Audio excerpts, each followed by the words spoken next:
We got Friday Night Lights this week. Illinois is coming to Nebraska. Nebraska's an 8.5 point favorite. This game seems a lot tough.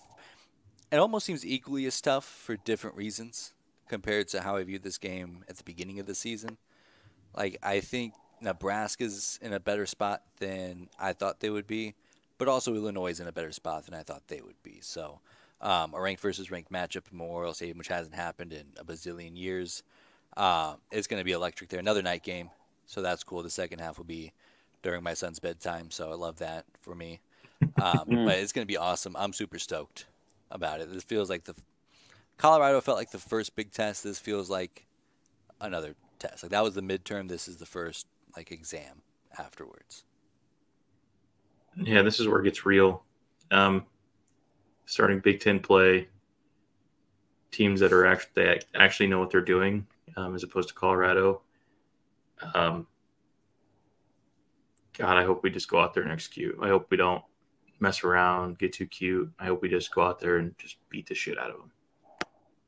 I think this is the first time in a while that this is really good on good. Like what Bielema wants to do and what Rule wants to do is literally the exact same thing. They want to play great defense and they want to run the ball and be physical. So stylistically, I feel like we're pretty similar to Illinois. So they know what's coming. We know what's coming. It's like Tyler said, who's going to execute better. And um, Illinois has, up to this point, a better resume than us. So Yeah.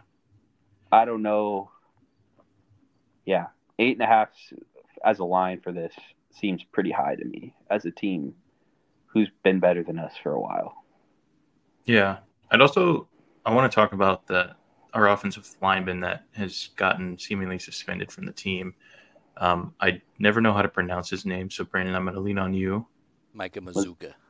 Yep. It is Mizuka. Okay. Mhm. Um, I mean, what do we think about that? That's weird. I'm feeling very icky about it.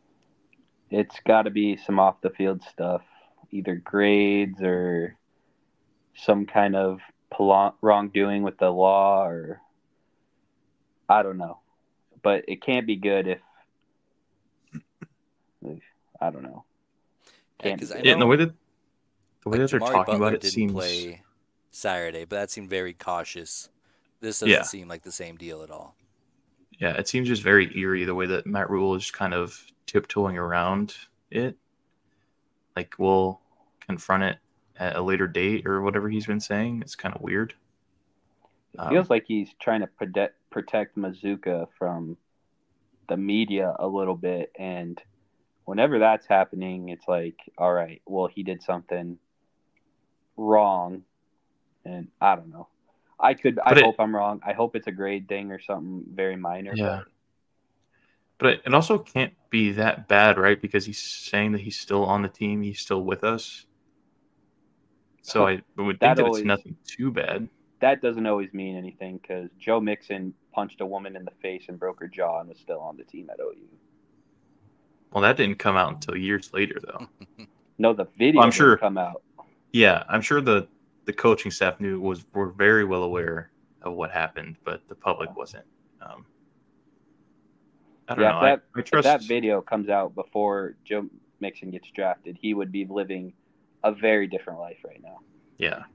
Um, I trust Matt Rule and his um, thought process there. I think so. I'm hoping that if it was something really bad, then he would just be done. Um, but again, this is all speculation, and that's what sucks. It's almost in most cases, it's almost worse doing it this way than just coming out and saying what actually happened. Well, I don't know. This is kind of Matt Rule's MO though, because remember when Evan Cooper left? It was just we still don't know why he left. Mhm. Oh yeah, He just kind of kept that under wraps, and we don't know if it was something personal and like he did nothing wrong at all, or.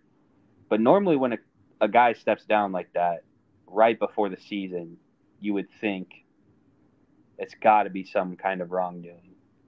yeah. So So I heard Steven Sipple talk about it on his podcast with Sean Callahan, and I think he let let something slip. He had casually mentioned, before Evan Cooper got himself fired.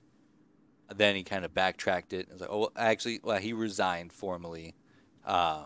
So that kind of pushes me in the direction that it wasn't exactly voluntary, but Rule threw him a Yeah. bone to let him resign. Well, that's just protecting your guys, and I Yeah. mean, I respect that, but I mean, yeah. So this kind of his MO is protecting his guys, but I would like to think it's something very minor, but there's just something in my gut that tells me it's bad. I hope not. Hope not, Because because he's good. yeah, he's a He's a really big part of solid that. piece for our offensive line. So that would be tough. But obviously, if he did something wrong, then get his ass off the team. I don't care how good you are. Right, we're not, Georgia over here. We got Hmm. standards. Going from Mazuka's body type to um, what is it, 5'11" Henry Latowski is He's only tough. 5'11".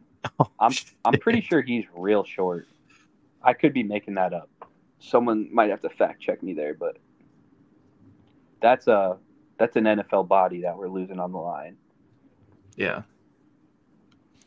And there is a football element to it because coming into the season, you felt good about the starting five, and then after that is you start to get a little bit nervous. And we already had the one injury on the left side of the offensive line, and then now another key starter is out. All right, like we can't have too many more of this. Well, the last two games especially, it kind of feels like we're leaking oil on the offensive line, and That's a good way to put it. uh, it wasn't as clean as UTEP.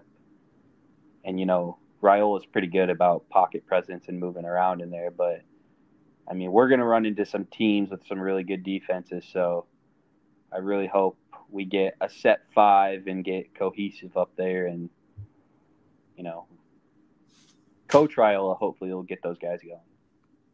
Yeah, and he's seemingly done everything so well with the offensive linemen. So I mean, it does come down to talent level sometimes, but I think he's going to do everything in his power to make sure that that line works with what we have. So I'm not super worried about it, but it is concerning.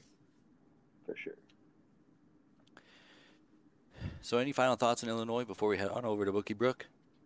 They're in for a world of pain. Let's go. 4-0, baby.